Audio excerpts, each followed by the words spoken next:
नमस्कार, मैं Rakesh Chatri, principal Christ Church College Lucknow और प्रदेश उपाध्यक्ष भारतीय जनता पार्टी अल्पसंख्यक मोर्चा उत्तर प्रदेश।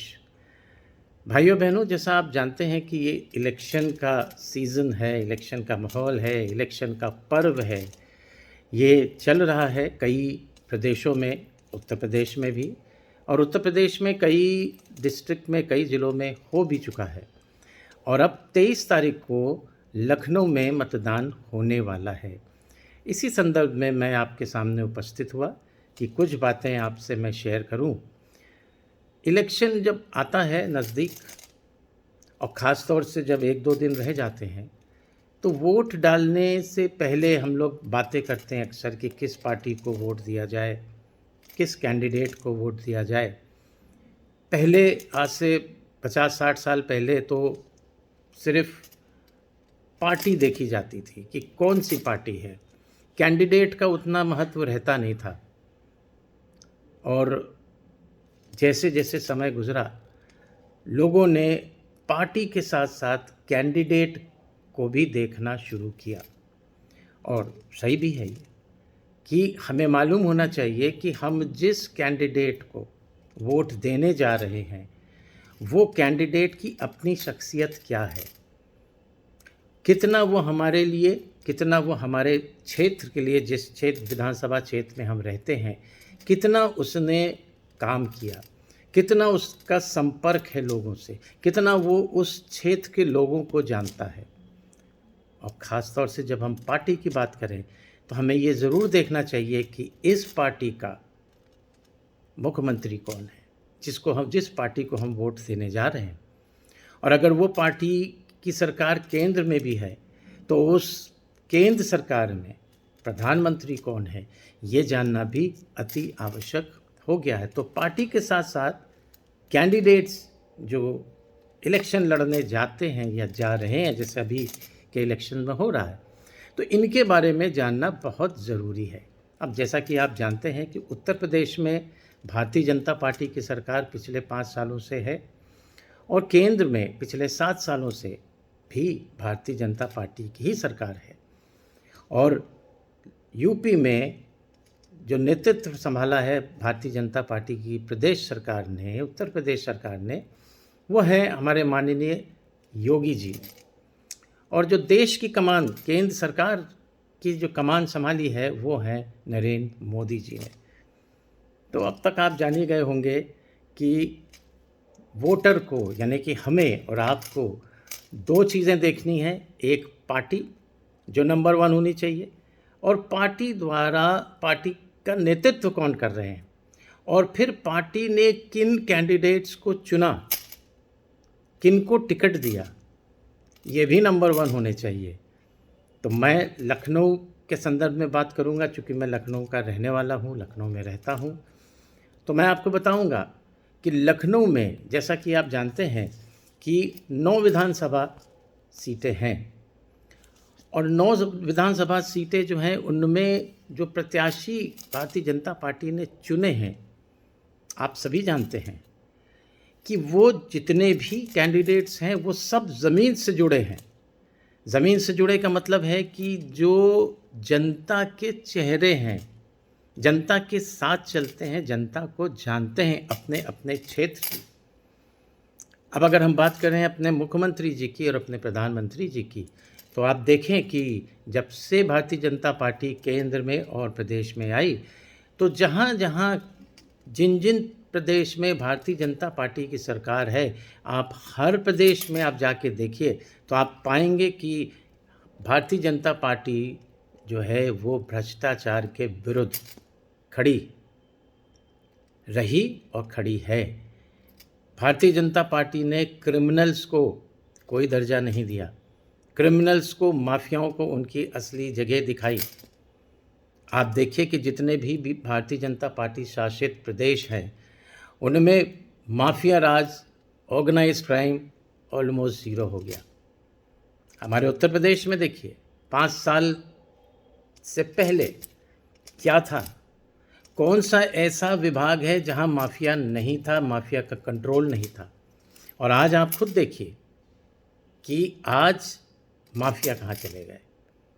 और अगर हम बात करते हैं योजनाओं की, तो केंद्र सरकार की योजनाएं हों चाहे उत्तर प्रदेश सरकार की योजनाएं हों, आप देखिए, मैं तो भ्रमण करके गांव-गांव मैंने जाके देखा, पूछा, लाभार्थियों को जानने की कोशिश करी, ढूंढने की कोशिश करी, और जब वो मिले तो उनसे पूछा, तो उन्होंने बताया चाहे उज्ज्वला योजना हो, गैस कनेक्शंस हो, बिजली हो, आपका ये राशन, आप देखिए केंद्र सरकार से भी मिल रहा है और राज्य सरकार उत्तर प्रदेश सरकार भी दे रही है, महीने में 2 बार राशन मिल रहा है, बीमा है, मुफ्त इलाज है, ऐसी नामालूम घर हैं, शौचालय हैं, ऐसी नामालूम कितनी योजनाएं हैं जिनका वितरण प्रदेश सरकार ने किया, और केंद्र सरकार की योजनाओं का भी वितरण प्रदेश सरकार ने किया, ये सोच के नहीं करा कि ये घर जो है, ये शौचालय जो है, ये आयुष्मान योजना जो है, ये बीमा, ये लाइट, ये हिंदू है तो देंगे,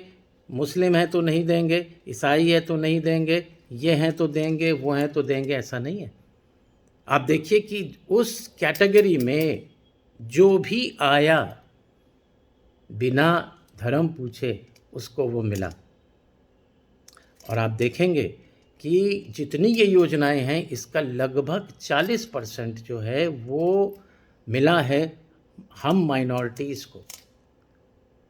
तो भाइयों बहनों, बहुत ज़्यादा नहीं बोलूँगा इस पे, क्योंकि जहाँ तक विकास की बात है, भारतीय जनता पार्टी का डे 1 से नारा यही था, सबका साथ सबका विकास। माननीय प्रधानमंत्री मोदी जी ने एक वर्ड और जोड़ा कि सबका विश्वास, सबका साथ सबका विकास और सबका विश्वास।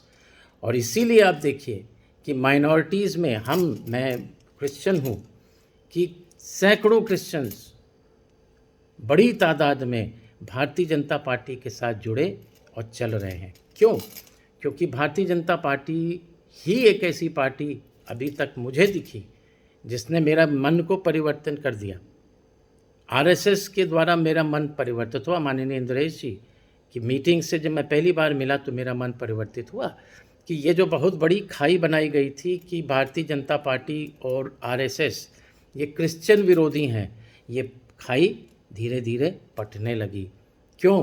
क्योंकि अभी तक हम यही मान के कि भारतीय जनता पार्टी और आरएसएस एंटी क्रिश्चियन है, हम इनके नज़दीक नहीं आते थे। चाहे आप डर कह लीजिए, चाहे आप कुछ कह लीजिए, हम लोग नहीं आते थे। चाहे मन नहीं करता था कि भाई जो हमारा विरोधी है हम उसके साथ क्यों जाए।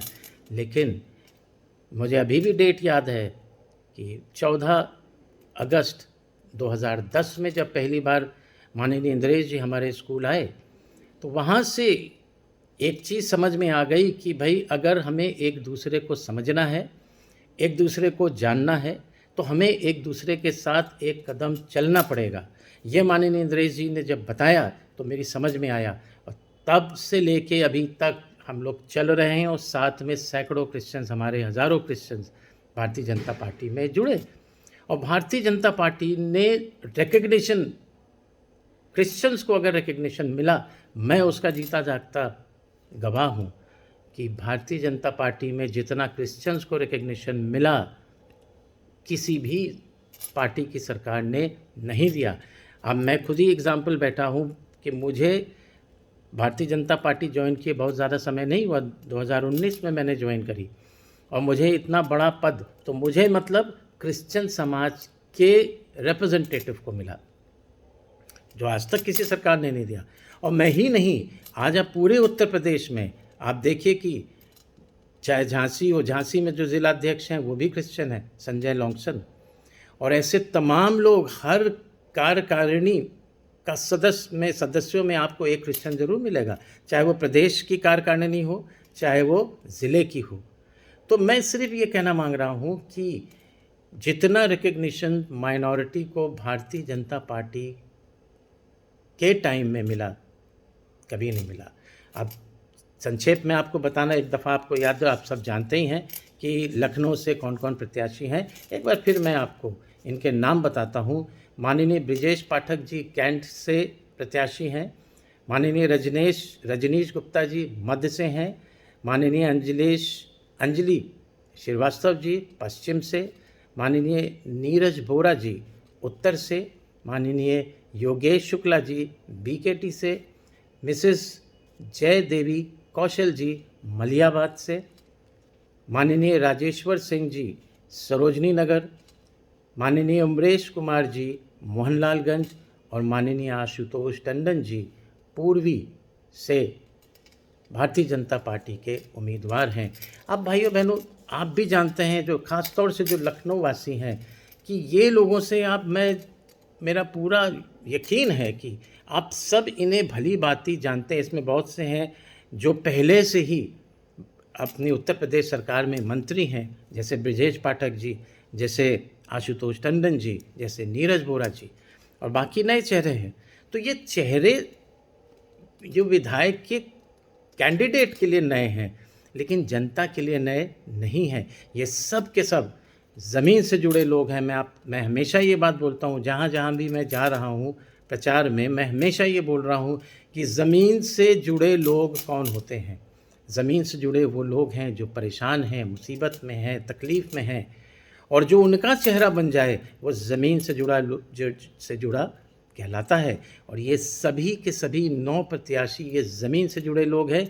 इन पे मैंने स्वयं देखा है, जैसे ब्रजेश पाठक जी हैं, इनको मैंने स्वयं देखा है, मैंने रजनीश जी को देखा, मैंने आशुतोष टंडन जी को देखा। इनके पास ये अपने यहाँ रोज़ बैठते हैं, समय देते हैं, लोग आते हैं। ये लोग कभी ये नहीं पूछते कि तुम कौन सी जाति के हो, कौन से धर्म के हो। हमेशा ये पूछते हैं क्या आपका काम है, ये बताइए, आपको परेशानी क्या है। तो बस मैं यही भाइयों बहनों आपसे दुआ रिक्वेस्ट करता हूँ, इल्तिजा करता हूँ कि अपने मत का प्रयोग ज़रूर करें। और फिर एक बार कहूँगा, लास्ट मोमेंट पे भी इंसान का मन बदलता है। यदि आपके दिमाग में कोई और कैंडिडेट है किसी और पार्टी का, इन कैंडिडेट्स के अलावा, तो एक बार फिर ज़रूर से सोचिए कि उत्तर प्रदेश में भारतीय जनता पार्टी की सरकार आने से पहले जिस भी पार्टी के लिए आप सोच रहे हैं, उन सब की सरकारें रह चुकी हैं। क्या करा उन्होंने, और आज माननीय योगी जी ने क्या किया, माननीय प्रधानमंत्री जी ने क्या किया। तो ऐसे ही आंख बंद करके कि हमारे मोहल्ले में हमारे भाई ने जो है एक पार्टी को चुन लिया, हमारे दोस्त ने चुन लिया, तो उसने कह दिया तो हमने दे दिया, ऐसा ना करिएगा। आप खुद आकलन करिए इसका, आप खुद बैठ के इसको देखिए, कंपेयर करिए कि अभी तक भारतीय जनता पार्टी तो उत्तर प्रदेश में बहुत सालों बाद आई, कांग्रेस आई, सपा आई, बसपा आई, इन सब ने क्या किया हम लोगों के लिए, लखनऊ के लिए, उत्तर प्रदेश के लिए, और भारतीय जनता पार्टी ने क्या किया। तो फिर एक बार मेरी आप सभी लखनऊ वासियों से ख़ास तौर से ये विनती है कि ज़रूर सोचें, वोट डालने से पहले काम को कंपेयर करें। ये जो कैंडिडेट्स हैं आप इनको देखिए, ये सब ज़मीन से जुड़े लोग हैं। तो एक बार फिर इस उम्मीद के साथ कि इस बार भी लखनऊ वासी और अभी जो भी ज़िले बचे हैं उत्तर प्रदेश में, वो भारतीय जनता पार्टी को प्रचंड बहुमत से इसलिए नहीं जिताएंगे कि भारतीय जनता पार्टी के लिए किसी ने बोला कि साहब बहुत अच्छा काम किया, बल्कि इसलिए कि आपने देखा, आपने जांचा, आपने परखा और पाया कि सिर्फ़ और सिर्फ भारतीय जनता पार्टी ने ही हर क्षेत्र में, चाहे वो डिसिप्लिन का क्षेत्र हो, चाहे वो विकास का क्षेत्र हो, 2 ही क्षेत्र होते हैं।